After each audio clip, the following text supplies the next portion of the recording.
there, it's Petrina again with Do You Have a Couple of Minutes? And today I want to know if you have a couple of minutes to continue our series in the book of Proverbs. And we've made it today to chapter 27 of the book of Proverbs. So today I have about five verses actually, that I want to share with you in Proverbs chapter 27. So let's get started.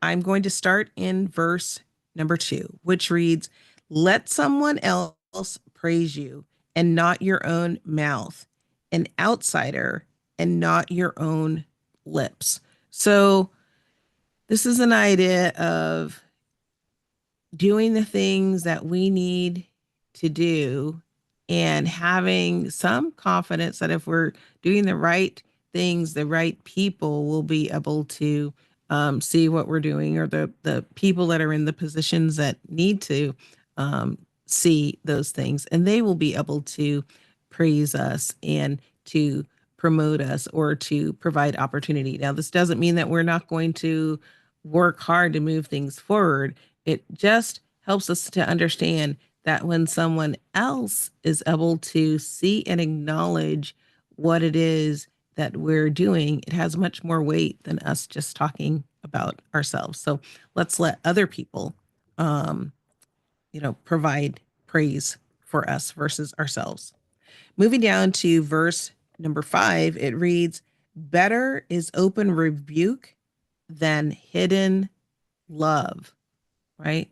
So it's better for people to be able to share things with us, even if they are redirection and correction, so that we can make change. If people don't share things with us about changes that would be beneficial to us, then we may be veering down the wrong path. So, if there's love for us, but it's not showing up in the form of some truth, that's not going to be extremely helpful for us. So we want to be able to be people that can be accepting of that redirection. Moving on to verse number 8, it reads, "Like a bird that flees its nest is anyone who flees from home." And it's natural, right, for birds to flee the nest. So this is just a visual of things that happen in the course of our lives, right? There's a time for the bird to be in the nest, and there's a time for the bird to flee and create its own nest, right? Moving on to verse 17, it reads, "As iron sharpens iron, so one person sharpens another." And this theme that we've been talking about all through the book of Proverbs, about being intentional about who we're around, understanding how interacting with different people can be of benefit to us or can be a distraction or negative to us. So iron sharpening iron, if you've ever sharpened a knife, right? You know that you're sharpening one hard surface against another hard surface, but it allows that knife to be sharpened. And that's the idea here, that when we are able to be around other people that are strong minded, other people that can build us up and we can build one another up, it's going to be beneficial for both of us. And that's why it's very important for us to be intentional about where we're spending our time, how we're spending our time, how the people around us can influence us for positive gain, or might influence us in a way that kind of stalls us from moving toward the path that we want to go. And next, I want to finish up the chapter by reading verse 28.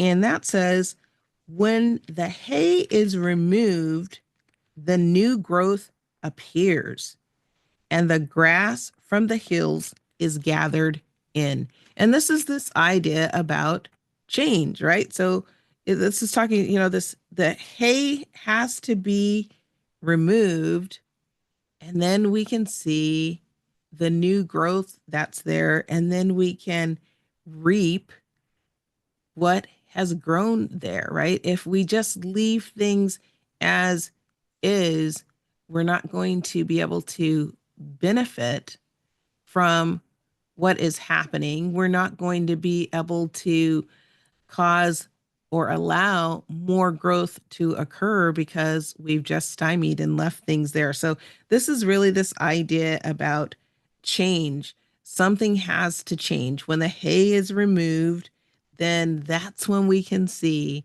that there's new growth, and then the grass can be gathered. So in this case, then we can have that benefit from that new growth. And the same is true of us, right? When we move into different spaces, then that's when we can see growth that has occurred, the experiences that we have had that allow us to be able to take on more, do more, contribute at a higher level, even to be able to, train others or positively influence others or give of our means to others. So that's this idea about growth and change.